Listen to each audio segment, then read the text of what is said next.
All right, guys and gals, welcome to week 3, module 1. I hope everybody's staying warm. It's a good time to be taking a remote class. So to review the last class, the big thing we went through, we're still going through the different historic stages of U.S. foreign policy, the end of World War II, a big expansion of new presidential norms under FDR and sort of carried out later by Truman. And then the Cold War, where war declarations really don't go through Congress anymore, like the Vietnam War, Korean War, and stuff like that. This class will have three main stages. After hegemony, it's going to be the shortest one, the sort of the 10 years between the fall of the Soviet Union and September 11th.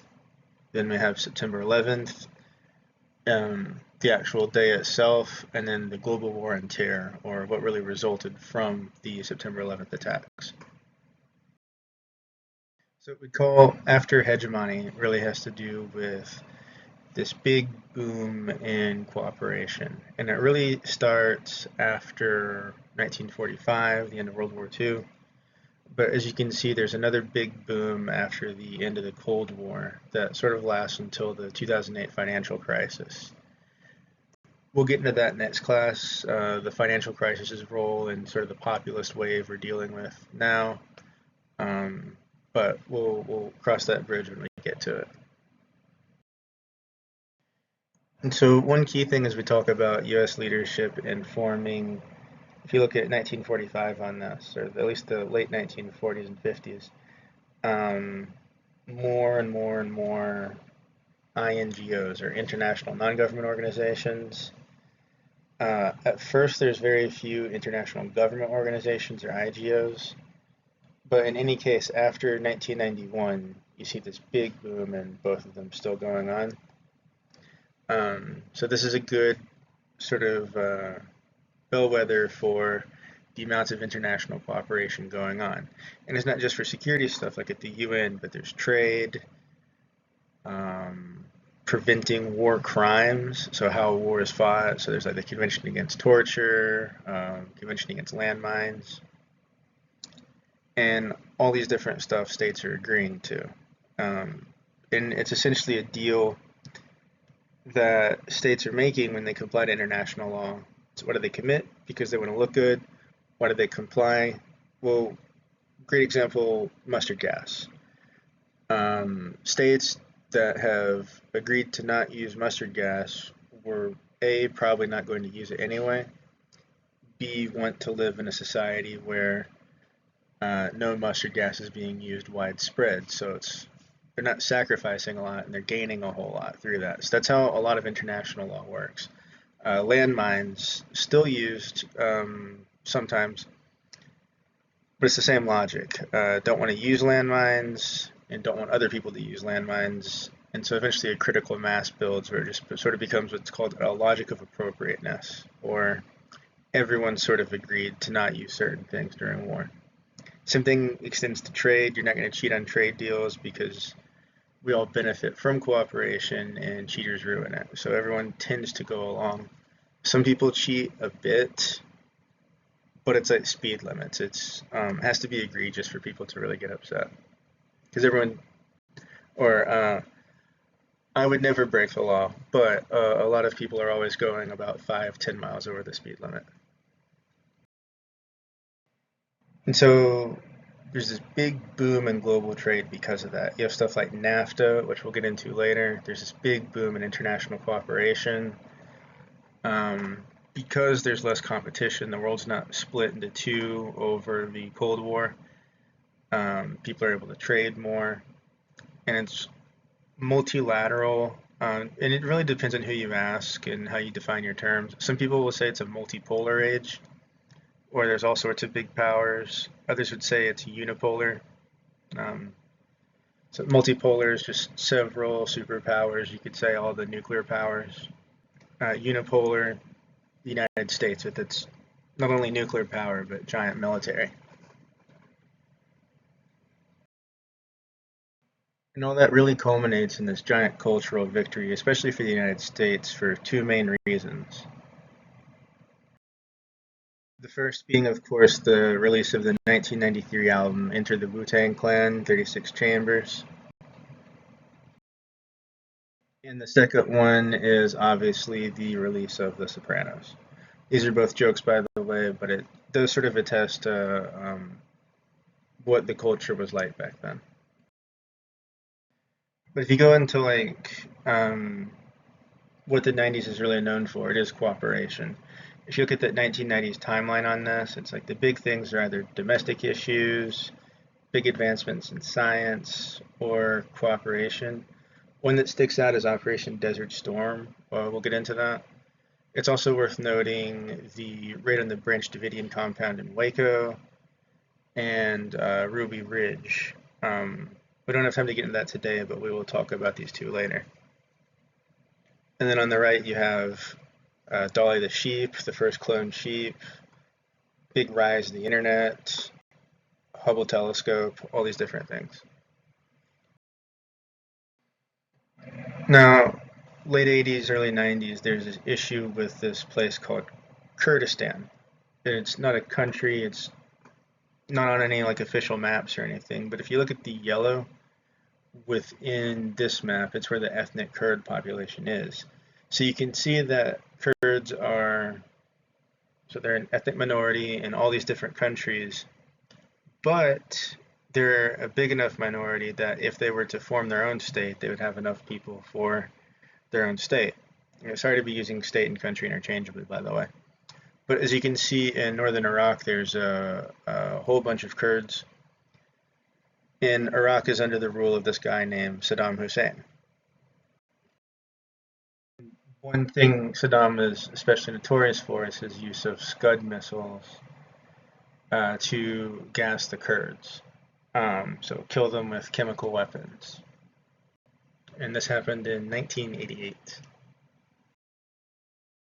In mass genociding his own people with chemical weapons obviously didn't go over well in the international space. So you see a similar thing with the Rwanda genocide. The UN doesn't really know what to do. So people have this high confidence in international organizations to keep people safe, but that's starting to fade between this and the Rwanda genocide. And for as bad as Saddam was, some consider his son Uday Hussein to be even worse.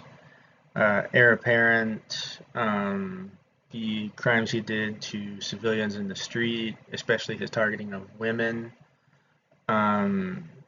We can leave it to your imagination. We really don't have to go into discussion about the details, but he's widely considered to be equally, if not more, as monstrous as his father. So a bit more about Saddam. He's military dictator of Iraq. He rose to power essentially through what we'd consider to be like a weird blend of organized crime and corruption. But he's already on thin ice after gassing the Kurds, and 1990 he invades a Gulf oil state called Kuwait in this big invasion. And the United States determines enough is enough, sick of dealing with this guy, let's go in and defend Kuwait. It also happens that we need Kuwait's oil, which is a big plus. So that kicks off what's called the First Gulf War, or Desert Storm. So it's this big American push into Kuwait to push out the Iraqi military. Of course, the technology in both of these sides isn't really comparable. At the time, there was a very common joke. How do you stop an Iraqi tank? You shoot the guys that are pushing it. But absolutely wipes the floor with Saddam's military. And America's riding high at the time too, because the Cold War isn't over yet, but it's going the way it wants the Cold War to go. And then there's this big push from especially Saudi Arabia, which, hold on to that detail, into all these different parts of Kuwait and Iraq.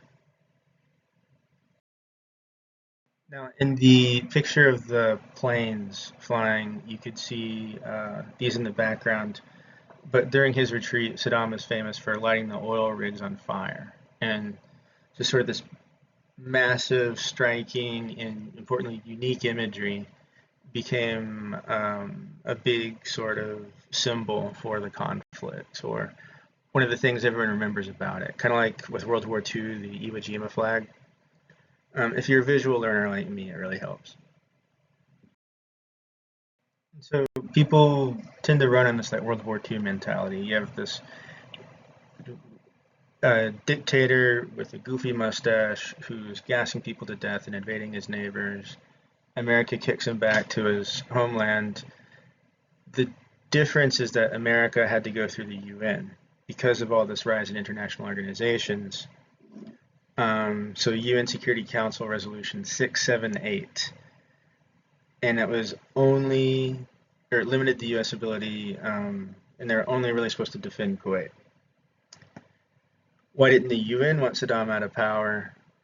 Is they were afraid of something called decapitation. I believe I mentioned this in another class, but it's this idea that it's better to keep a dictator in power than to remove him from power, because then you'll have 50 more dictators all vying for power that plunge a state into chaos.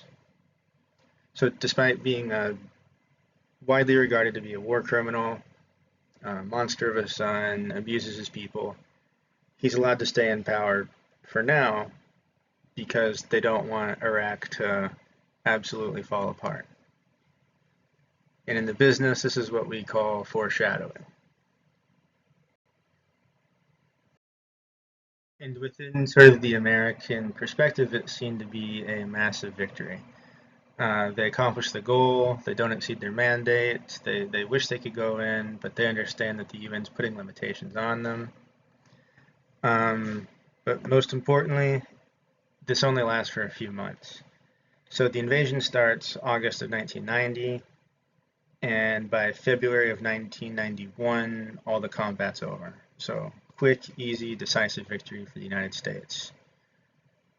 Led under George H.W. Bush, as seen here. So you can see how a lot of stuff later is going to come on if you're at all savvy with this.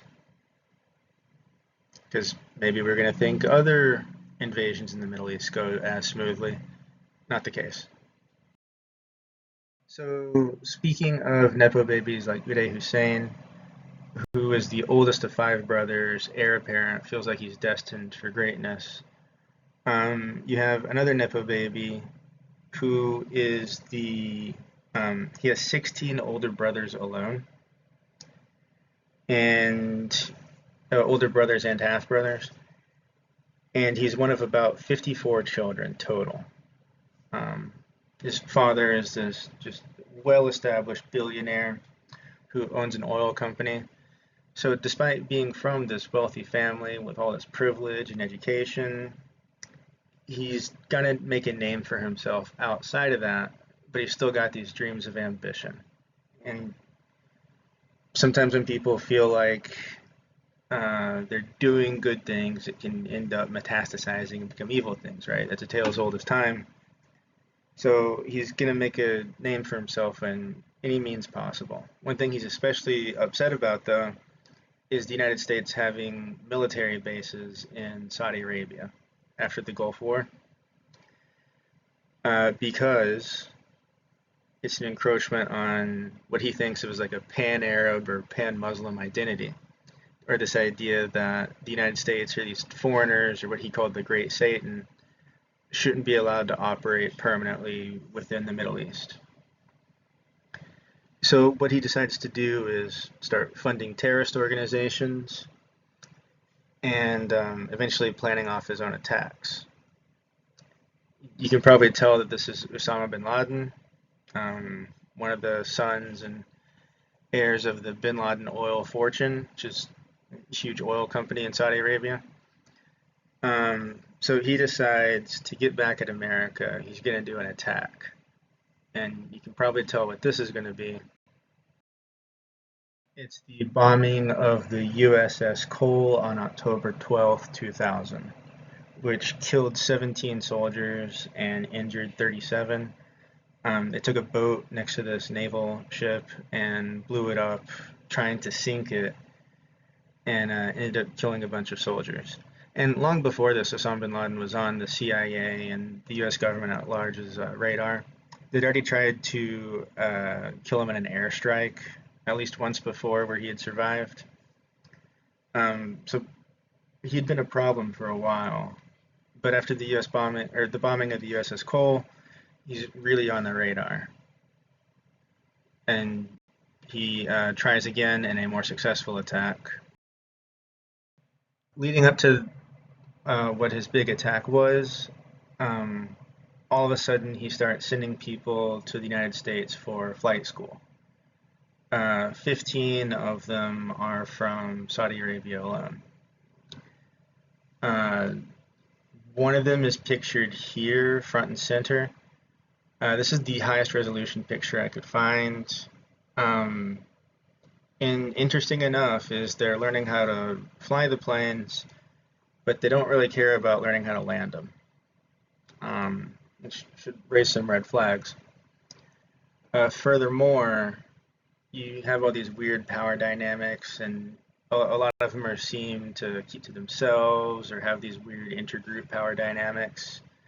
So it's nothing terribly suspicious, but it is raising some interest. And yeah, you've probably guessed that these are the hijackers. So here's a picture of everyone who participated in the actual attack.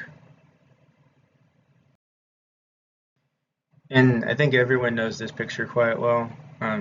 That morning started with news about a plane hitting one of the towers of the World Trade Center. People didn't know what to think. There had never been an attack like this before. So maybe it's a status quo bias, maybe it's optimism, but a lot of people are convinced that it was just a freak accident. The FAA is going to investigate, find out that the pilot was suicidal or on drugs or something, and it's all going to be resolved. And while it's terrible, there's nothing too bad to worry about.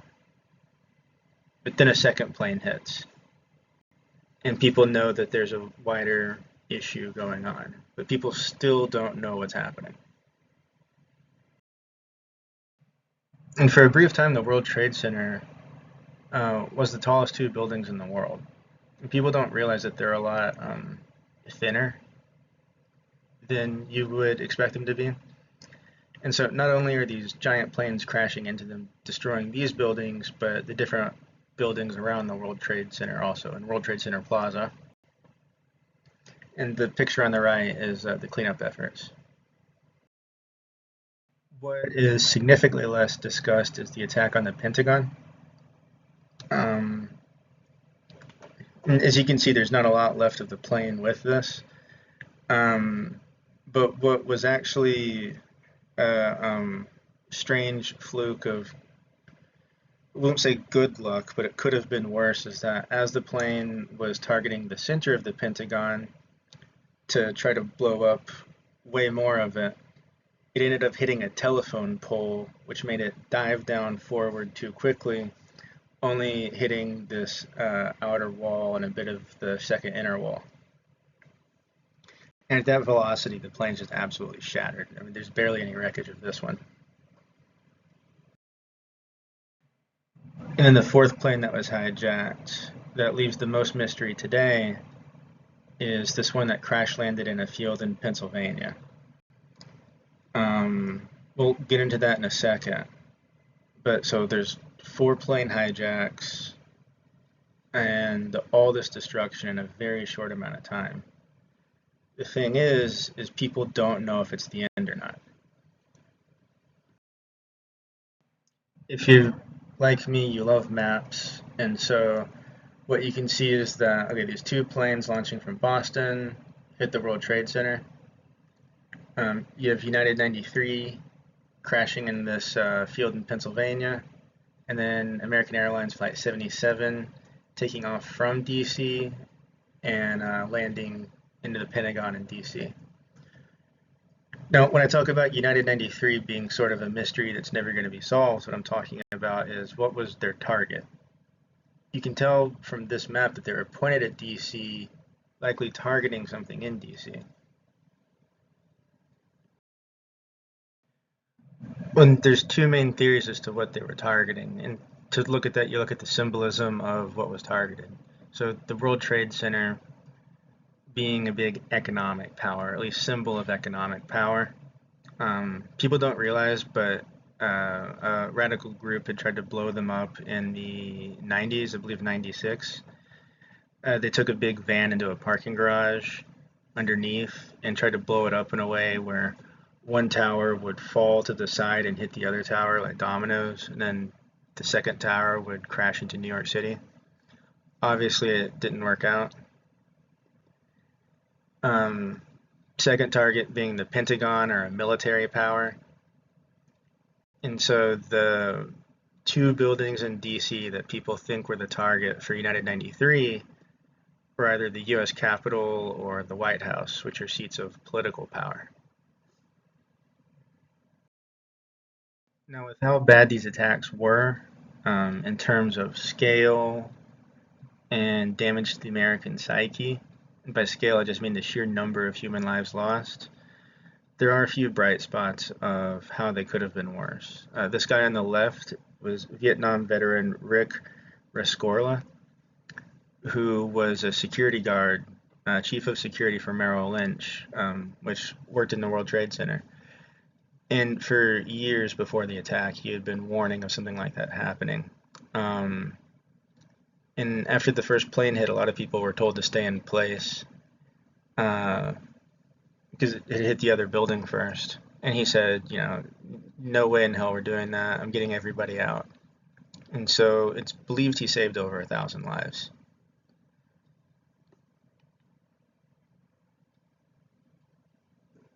Of course, you have the firefighters and police officers who went up into the towers to help people, especially after the first plane hit. There's a delay between that and the second plane. So a lot of people go up in the towers to try to help people, and then end up getting caught after the second one hits. And then another one who's remembered as the man in the red bandana was Wells Crowther. He was only 24 years old, but he went up and helped people evacuate too. Now, as the attacks were going on, and what came up later in investigation, was that a lot of the victims, both on the planes and in the towers, had cell phones and were calling loved ones about the attacks as they were going on. So here are some of the quotes that have really stood out. Probably the most famous was from this guy named Todd Beamer. Now, he was a passenger on United 93, or the plane that crashed in the field in Pennsylvania. Now, I didn't mention why it crashed in Pennsylvania until now, because it's believed that Beamer and a bunch of other passengers basically knew they were dead, had an idea of what the planes were being used for, and tried to rush the pilot's cockpit to get the terrorists out. And so the last thing ever recorded from United 93, at least directly from the cell phones, was Beamer saying, "Let's roll." If you have the stomach for it, there's a very difficult to watch, very sad movie called United 93 about all the lives and different stories on board, ending with them rushing the cabin, the plane diving, and everyone on board dying so they could save whatever the target was in DC. Now, probably one of the biggest misconceptions about September 11th was the death count. The number you keep saying is 2,974 were killed, and that's how many were killed immediately, but the death toll was actually much higher because of one thing. It's heavy metals and gases within the towers, especially, coating New York City with this toxic chemicals, basically. especially among the first responders who were digging through all the wreckage to rescue people. Um, and so, as of March 31st, 2021, there's actually far more survivor and first responder deaths since 9/11 because of that. And they're still dealing with this today, especially mesothelioma. So you can see that the death toll is really still going on. If you remember, I talked about how the attack started with one plane crash, then a second, then a third, then a fourth. So people really had no all clear sign or any like message from Bin Laden's group Al Qaeda that the attacks were officially over or anything like that. Why would they do that? They want to paralyze the nation in fear. And these fears were validated to some extent a week later. Starting on September 18th, going on to October 12th, different journalists, politicians start getting letters in the mail, and the letters are coated with anthrax, this highly toxic chemical. Now, because of how hard to detect anthrax is, it's still not known how many letters were sent in total, but there are 7 confirmed. And among those, there are 5 confirmed deaths. Postal workers, editors, random woman at the hospital, Kathy Nguyen, who people really don't even still know how she was contaminated. But like with all the changes to air travel, suddenly people can't trust their mail either.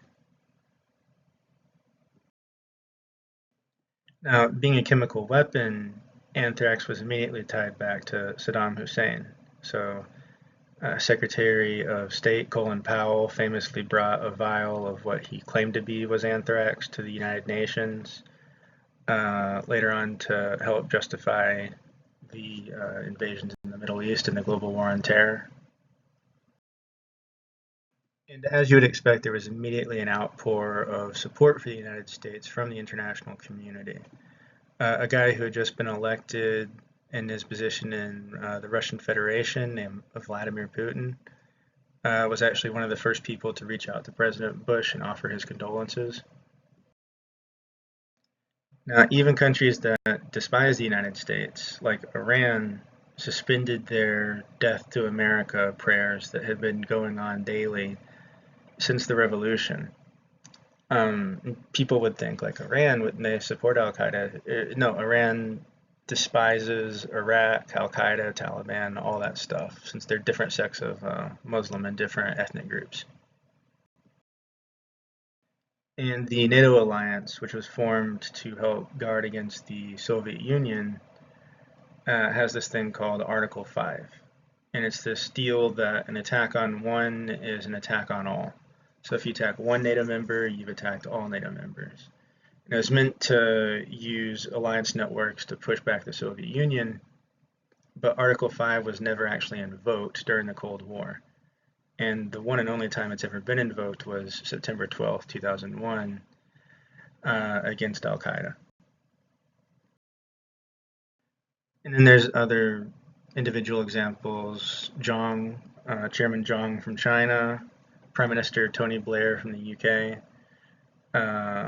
Bottom left is Jacques Chirac, and then bottom right is Junichiro Koizumi from Japan. All of them expressed support for the United States after the attacks. And frankly, why wouldn't they? It's this big boom of international cooperation. There's this horrible attack on a country that's generally well liked, and everyone feels some level of sympathy and connects with the humanity for the attacks. But over the rest of this, we're going to discuss how that really went away. So, of course, one of the first big things is this international manhunt for not only bin Laden, but the other leaders of Al Qaeda. And the post 9/11 paranoia really affected people. Um, South Park is obviously a comedy, but it has its serious moments, one of which being the mom absolutely glued to the TV. Media whipping up sort of a frenzy on what the different attacks could mean, if there's any evidence of new potential attacks coming in. I mean, people were genuinely terrified. And we're going to talk about the reforms that eventually led to the security state we see now. But one of the reforms was this terror meter that the DHS started. It's not being used anymore, but in the post 9/11 paranoia, there were sort of like smog alerts, or you would get alerts in the news to what the general risk of a terrorist attack was. And on sort of the streets and the daily level, you would see, as you can see on the left, an increase in just sort of racist attitudes towards not only Arab people, but people who quote unquote look Arab. In the middle, you see the big expansion of the TSA, and then big rise on the right on people who were worried about them or people they love becoming victims of terrorism.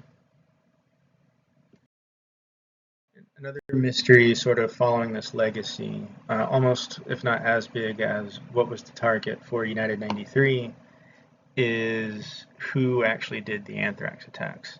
Now, the letters would say stuff like death to America, death to Israel, praise Allah. So, of course, people at first thought that it was connected to the 9/11 attacks. But for the longest time, it was just not known, especially caught up under the much more devastating September 11th attacks. Only 7 letters, only 5 deaths. People still don't have the full picture of what these attacks even were. Eventually, I don't know how they came to this conclusion. I think it was a matter of who actually had access to anthrax.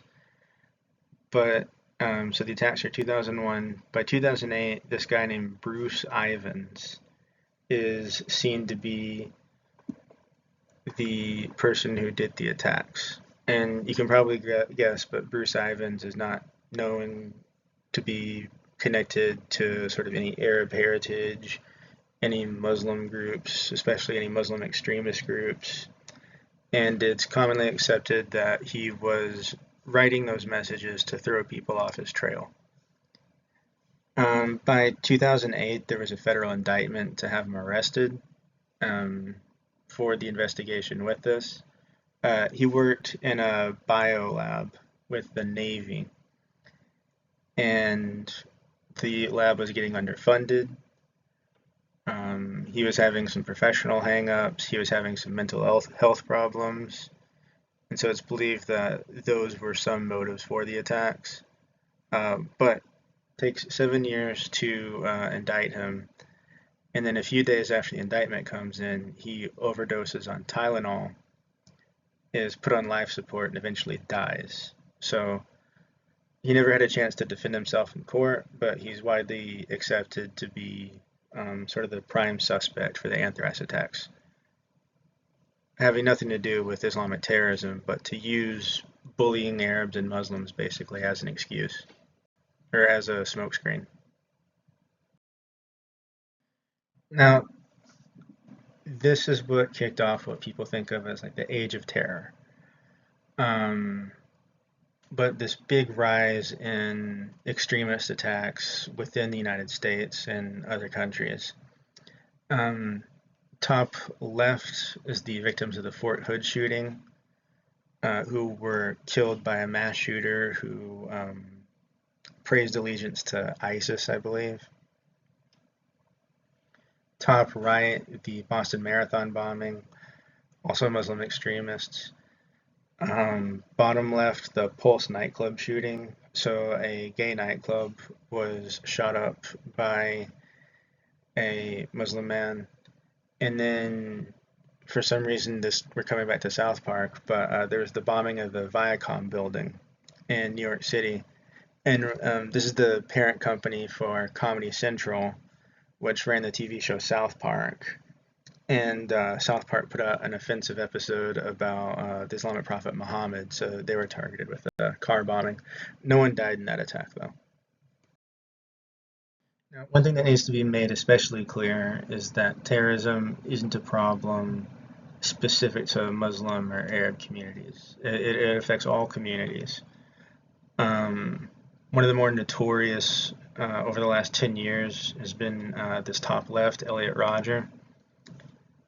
He actually went viral on Reddit for these delusional rants in his car about how he's unable to get dates, how it's unfair that women don't find him appealing because he's rich.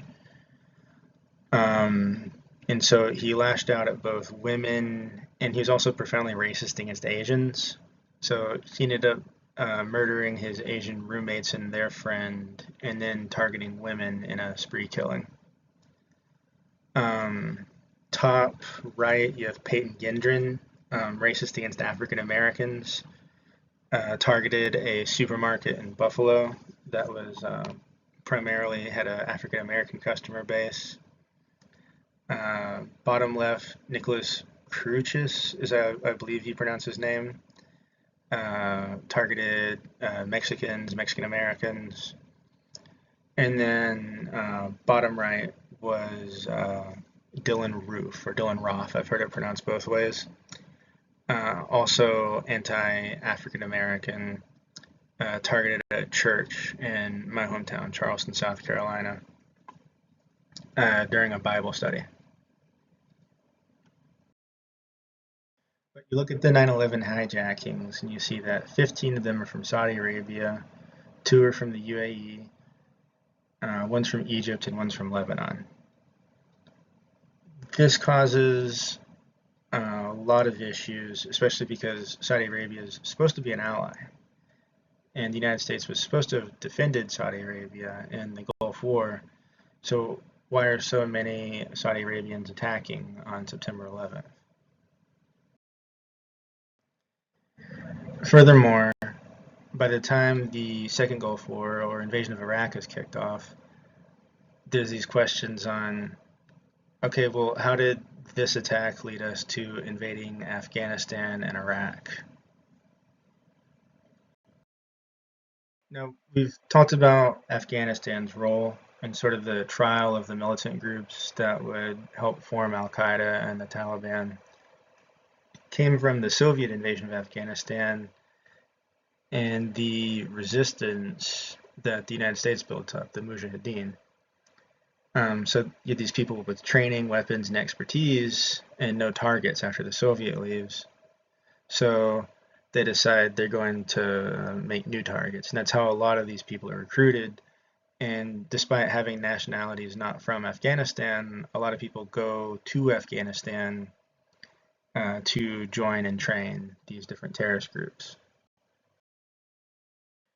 Now, with all the anger from September 11th, someone who to blame, people take the government at its word and just decide, yeah, invading Afghanistan is good enough. What's a bit tougher of a sell is invading Iraq. And so first they're called a state sponsor of terrorism. President Bush uses this distinction called the axis of evil that includes Iraq, Iran, and North Korea, saying that they all sponsor terrorism in other countries. Please note, in this 2002 State of the Union speech where he introduces it, Afghanistan isn't really mentioned. Afghanistan doesn't have much of a government that can regulate itself.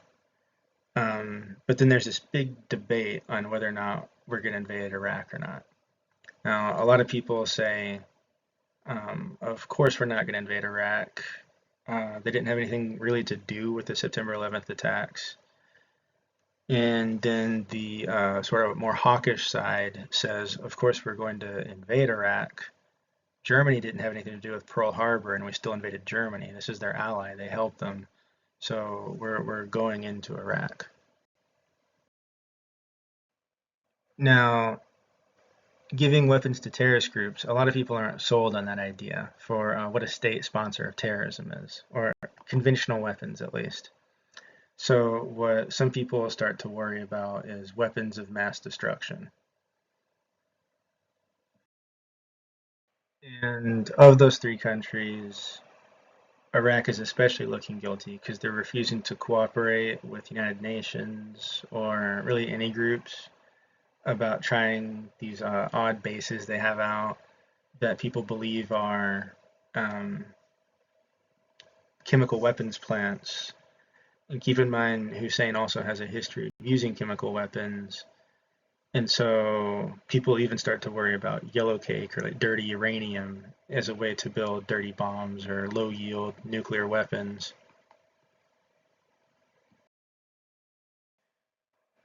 And so what would eventually go to the Bush WMD debate or weapons of mass destruction debate, we'll worry about that a bit later. Immediately, September 18th, 2001, same day as the anthrax attacks, the authorization of the use of military force is signed. And you can see people present during the signing. You have John McCain. I guess I had to talk about 2008 again. The guy in the gold tie right behind Bush is Lieberman, who actually ran against Bush, Gore Lieberman. So very, very narrowly was almost vice president. Speaking of vice presidents and presidents, on the far right, there's Joe Biden.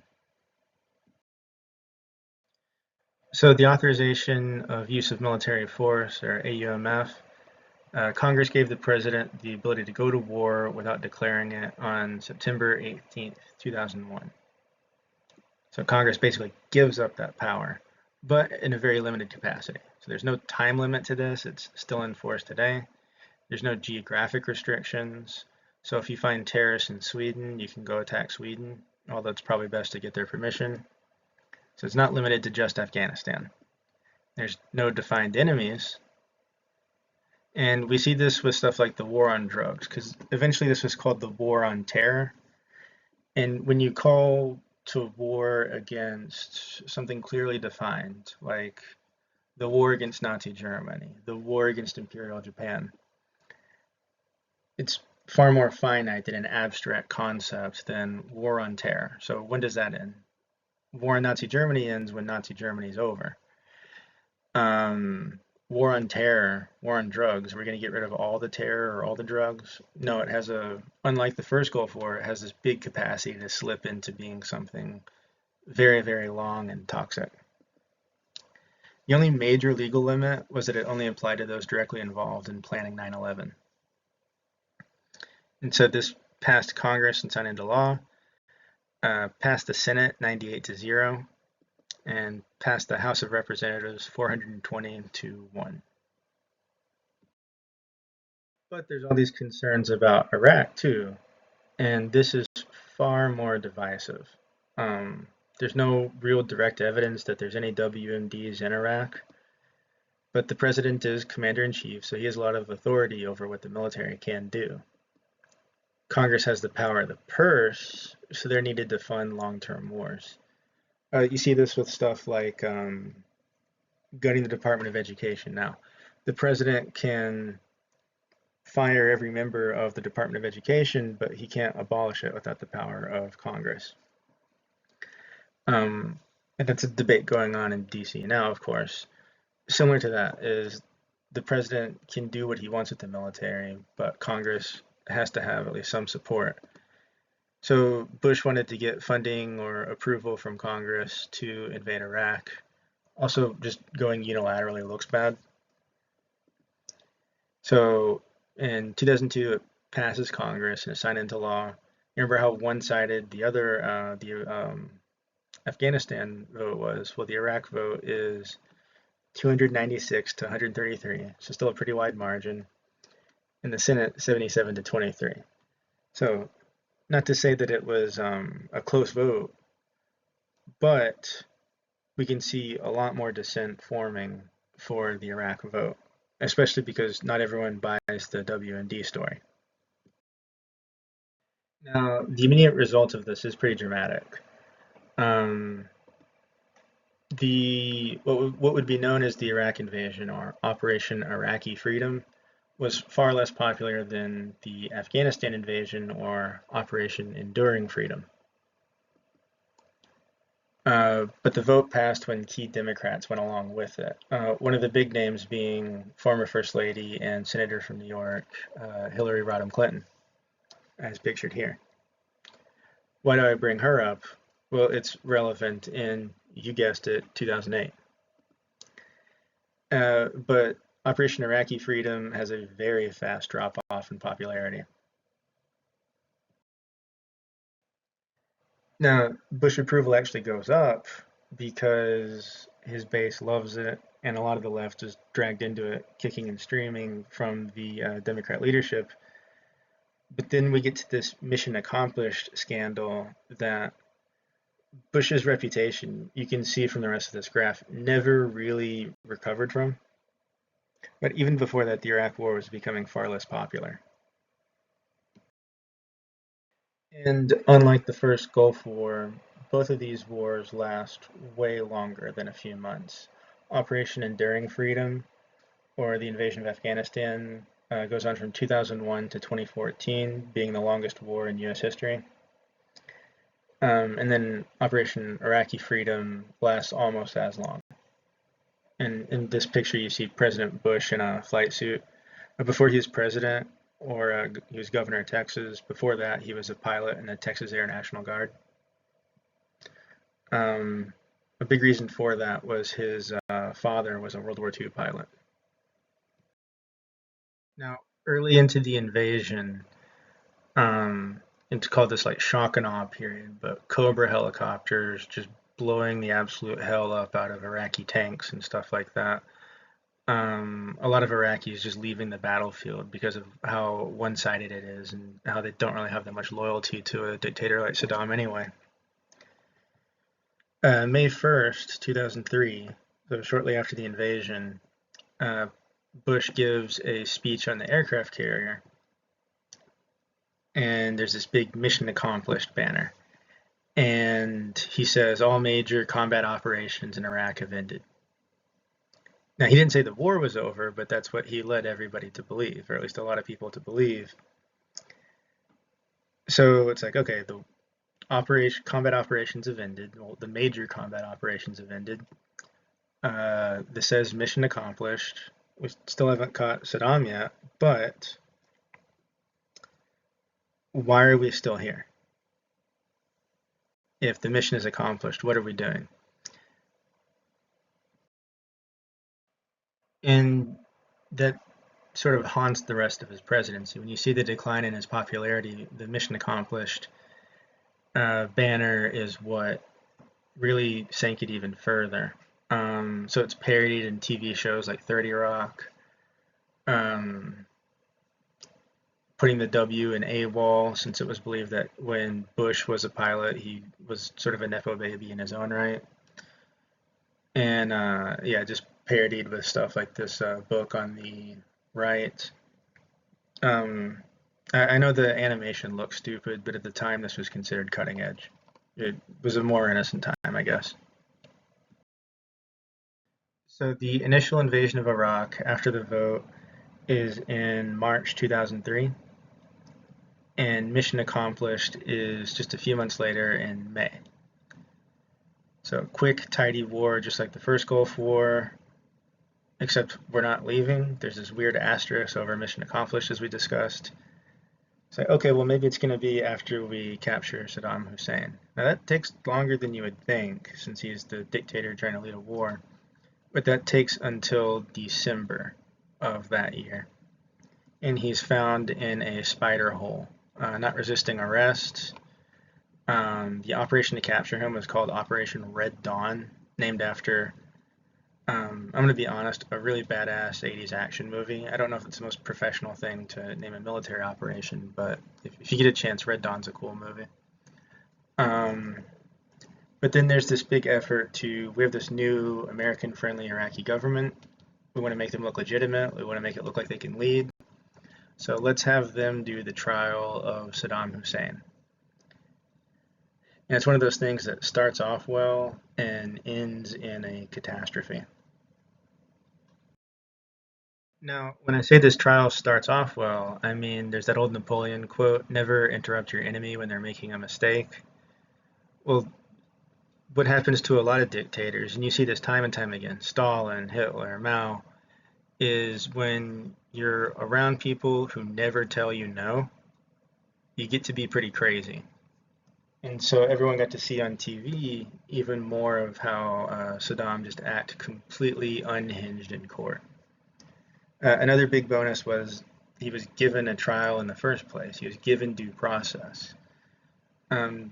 A lot of people believe that if you don't believe in due process and trials for terrible people, then you don't believe in trials and due process. So the fact that he was even given one by the government was seen as a big win for its legitimacy. But yeah, as he is found guilty, he's sentenced to death.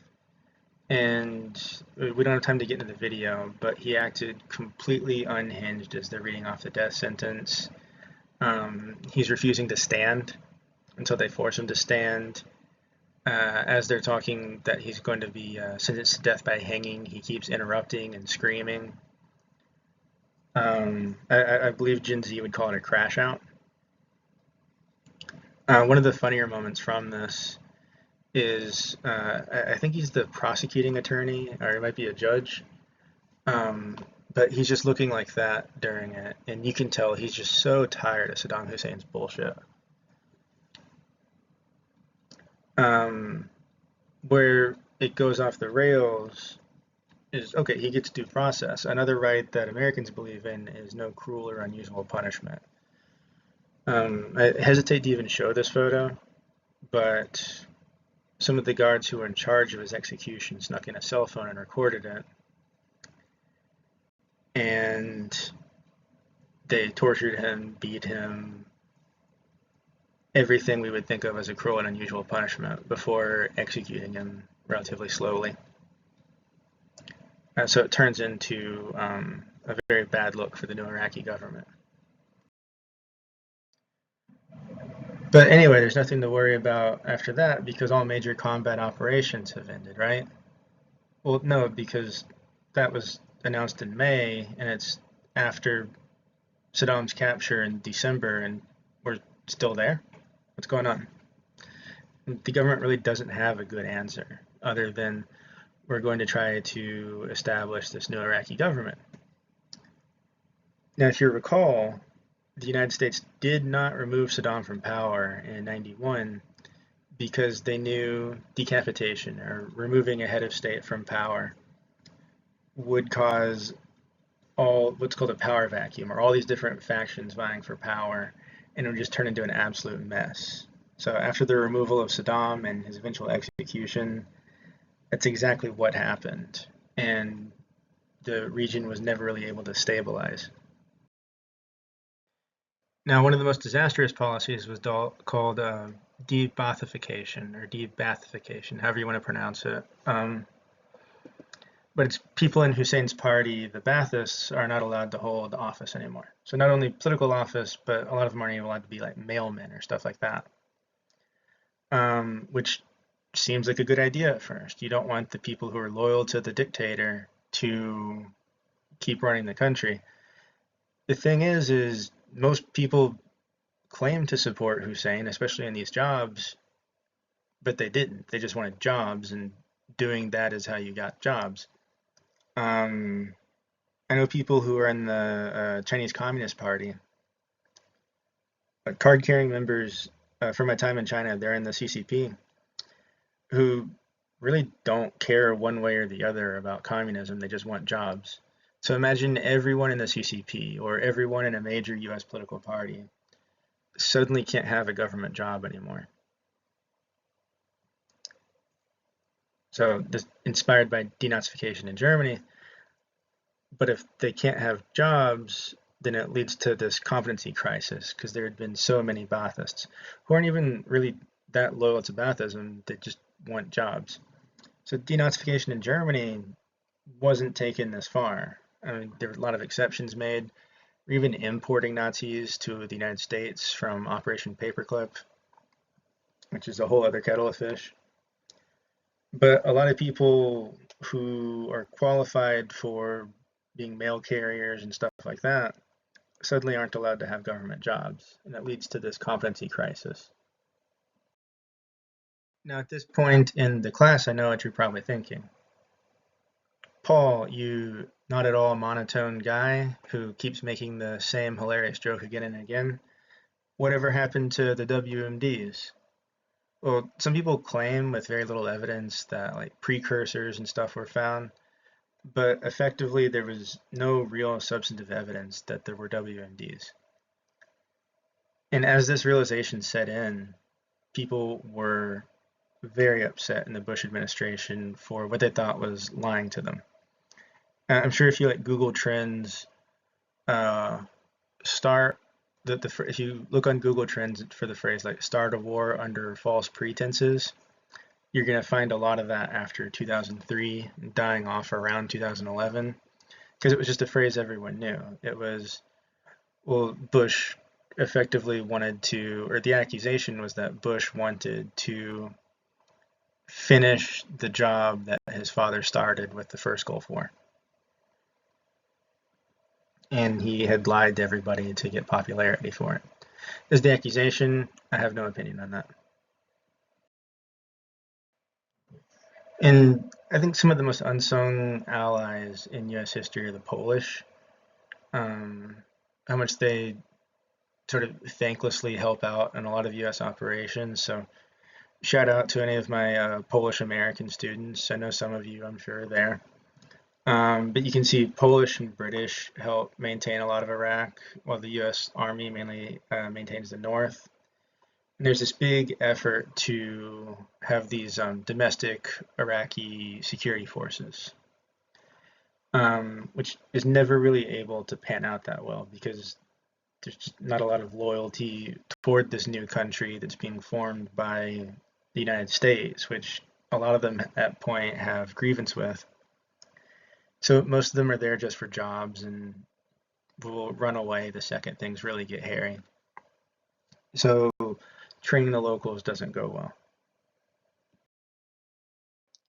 So when it really locks into this maintenance phase, it steadily loses popularity more and more. So if you look at the Saddam capture close to 2004, there's this uptick in popularity, and then Bush's approval never really recovers from that either. It still starts going down and down.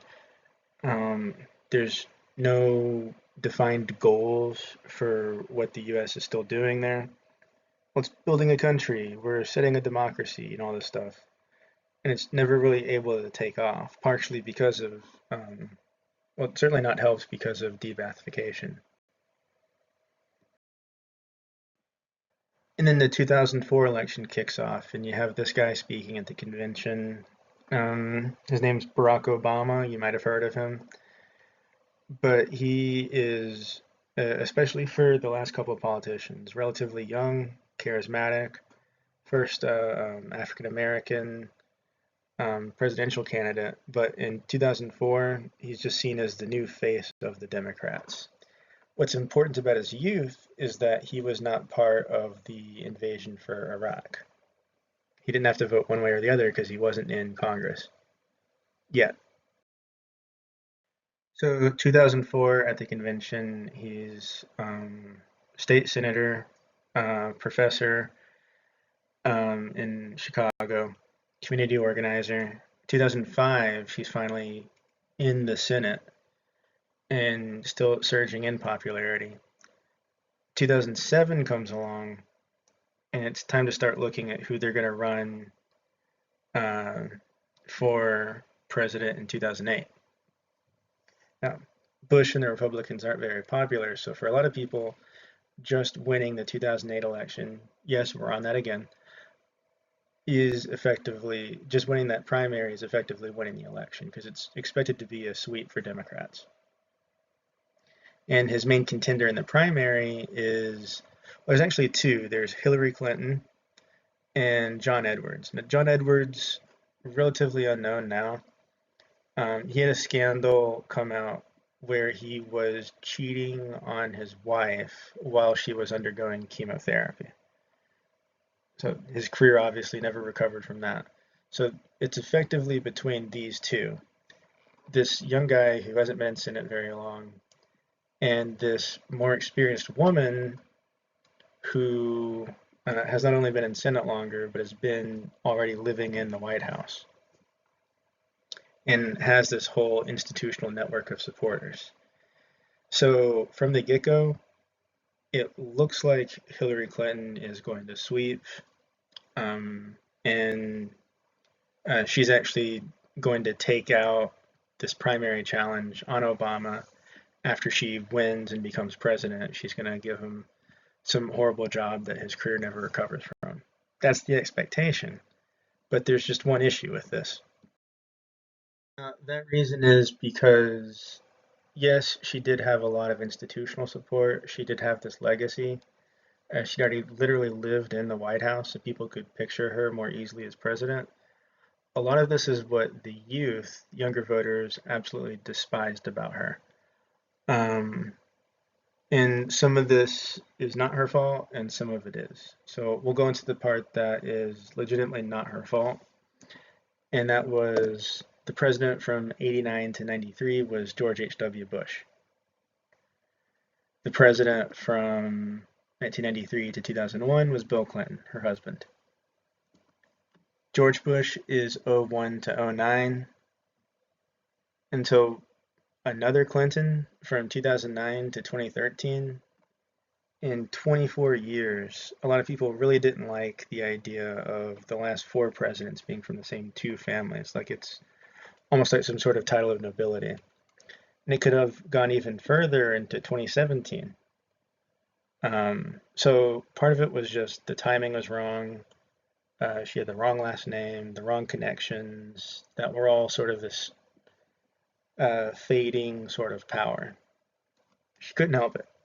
The part that she could help, though, and that made a much bigger difference than this, was the fact that she had not only voted in support of this Iraq invasion, but had actually spoke out in Congress about how she agrees with it. Now, it's important to note that Obama never voted on the Iraq War. He wasn't in Congress at the time. And when he eventually became president, you can kind of tell which way he would have voted. I can't speak for him, but he, and we're going to get into that, expanded a lot of the security state, kept the war going on for a long time.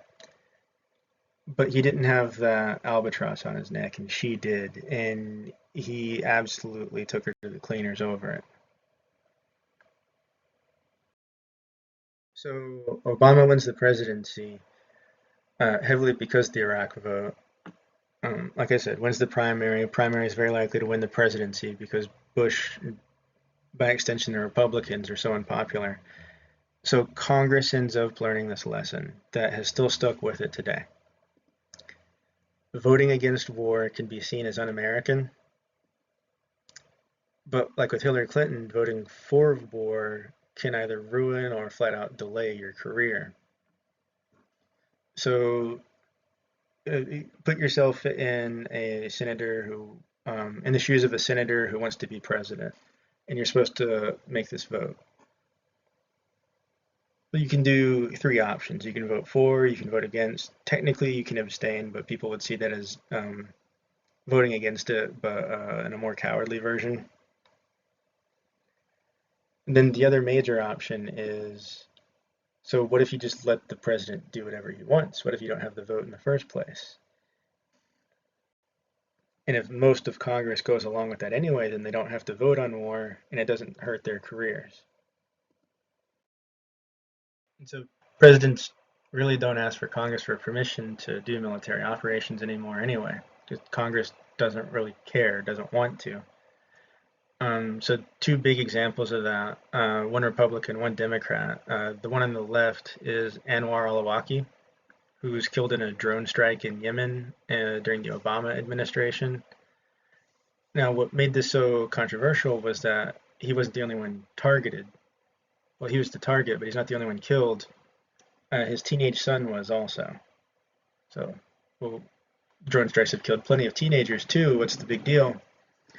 They were both U.S. citizens who had defected to the Middle East. Um, you can probably, if you look at the Bill of Rights, you can tell that this is an issue because U.S. citizens are guaranteed due process and trials. So we go from giving Saddam a trial to not even giving a teenage boy a trial.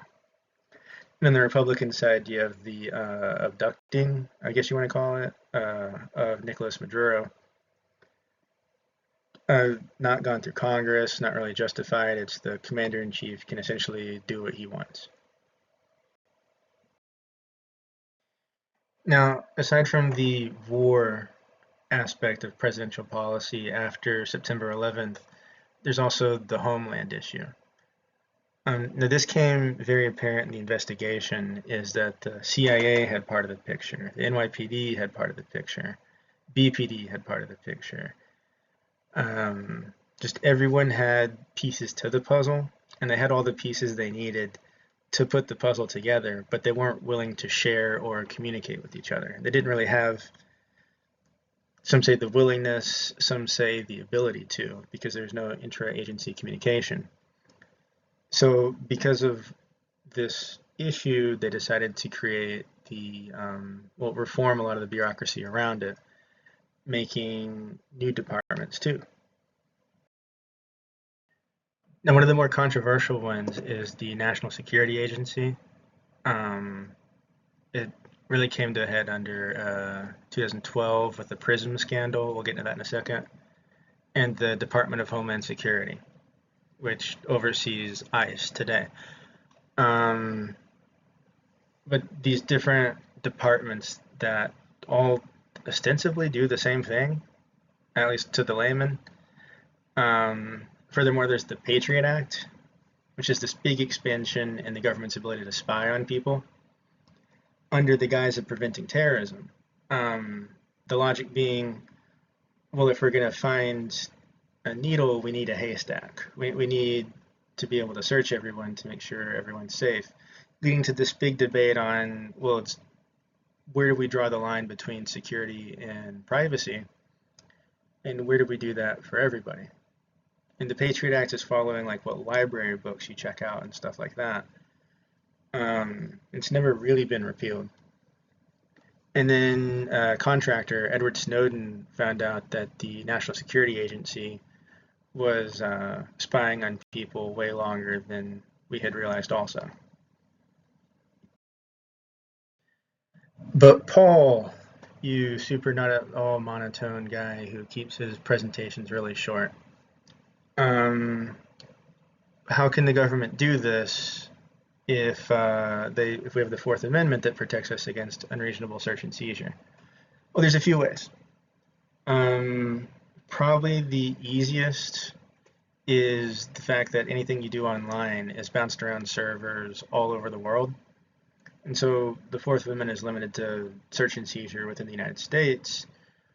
But if I connect the laptop I'm recording this on to go check prices on Robinhood or Amazon or whatever, it's probably going to be bounced to a Canadian or a server somewhere else, and the government doesn't need permission to look that up. Second, if you're already a suspect, there are these secret courts, which are very controversial, where judges can put out search warrants for people, and it's very obscured as to how that process works. And then finally, probably the most complicated is the CIA has its relationships with other foreign intelligence services.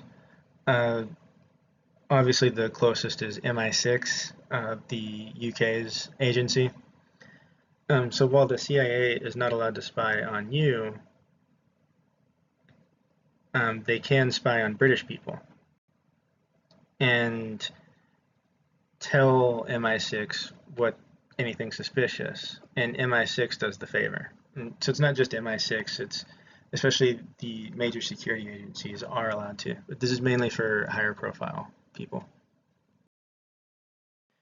Now, Obama's basically winning the primary because of the Iraq War vote, and he's seen as the anti-war candidate. But under his years, we see this expansion of the war on terror going all over the world. So including the United States with the spy agencies and all that. And it sort of begins to haunt his own legacy. Of course, that continues under Trump and to a lesser extent Biden and the subsequent administrations. There was this case, I believe in 2018 or 2019, these soldiers were killed in Niger. And when the news of that came out, people were like, hold on, you went through all this trouble to send troops to Iraq, and now we don't even know that we have troops in Niger until they're killed? What the hell is going on? Back to Obama, though, what taints a lot of his legacy is his expansion of drone warfare. Not to say Bush and Trump never used it, but Obama ran on a more anti-war platform. And so drone warfare is especially controversial because no one is risked, so there's this whole just war theory. But the other one being it's cheaper and it can be more routine. And because of that, overall civilians are dying more too. It's collateral damage a lot of the time. And then yeah, there's the case of Anwar al-Awlaki and his son. And for his biggest detractors, drones are one of the first things that normally comes up. I don't know, I might sound kind of, as the kids say, unk as I talk about this, but there's a group called the Jonas Brothers. I don't know if they're still popular, but as the whole drone warfare ramp up was going on, at one point, Obama, as a joke, very big qualification here, but as a joke, said that if the Jonas Brothers got any ideas about his daughters, he was going to, he said, I have two words for you, predator drones, which was funny at the moment for a lot of people, but as it went on, it went on to age pretty poorly. And a quick aside though, I don't want anyone to think I'm like going after presidents from one party or the other. I think everyone, including myself, has got plenty of opportunities for criticism. One of the high points of Obama's war on terror, or the war on terror under Obama, we'll say, was the Zero Dark 30 raid. And for those who don't know, that's the raid on Bin Laden's compound to assassinate him. This is from the movie Zero Dark 30, which incidentally I have to say is a much more professional code name than Operation Red Dawn. But yeah, there's Jessica Chastain looking over a sliver of not actually Osama bin Laden's body. It is in the movie, but not in real life. In the movie, it's either an actor or a prop. But yeah, this was under Obama, May 2011. Really good timing for him because he's ramping up to the 2012 election. And it's this other big America F yeah moment. You know, we finally got him. I was a big believer in the conspiracy theory that turned out not to be true, obviously, of because bin Laden was so old, because he had such a documented history of especially kidney problems, and people thought he was on a dialysis machine, that he already died in some hideout, kind of like the one Saddam was in. But then after this announcement, I was obviously proven wrong. But there's this big moment of celebration. I was in college or I was an undergrad at the time, the Citadel, so military undergrad. Everybody's celebrating, and then a few years later, I get this weird realization. Hold on, if we think all people deserve a trial, does that mean Bin Laden deserved a trial? You can form your own opinions on that, but I think it's a question worth considering at the very least. Like even Saddam Hussein got a trial. Okay, so to review, because of September 11th, sort of the fallout behind that. America government losing a lot of its domestic and international popularity. Congress especially does not want the responsibility of voting for war anymore, especially if you're an ambitious member of Congress who might want to run for president. We have this heavy bureaucratization of the federal government, so all these different spy agencies, Homeland Security, what some people would call the security state. Because of that, in the security states, under the jurisdiction of the cabinet, which the president chooses, the US president has almost unilateral authority in US foreign policy, especially in regards to war or anything around conflict. And that comes with a significant rollback in Americans' privacy rights. So it starts with actual criminals and then would eventually go on and apply to everybody. So the Edward Snowden scandal was especially indicative of how this wasn't just spying on suspected terrorists, it was spying on everybody. And the defense being you need a haystack to find a needle. So how this class was especially war heavy, I know how 2001 led to the security state and mostly unilateral presidential authority. Next class is about how 2001, to an extent 2008, led to the populist wave and fragmentation of the international order. It's not really what America was doing at this time, but what the international response to America or the United States was. Yeah, any questions, shoot me an email. I'll try to keep the next one a lot shorter because I know I went over time with this one. All right, see ya.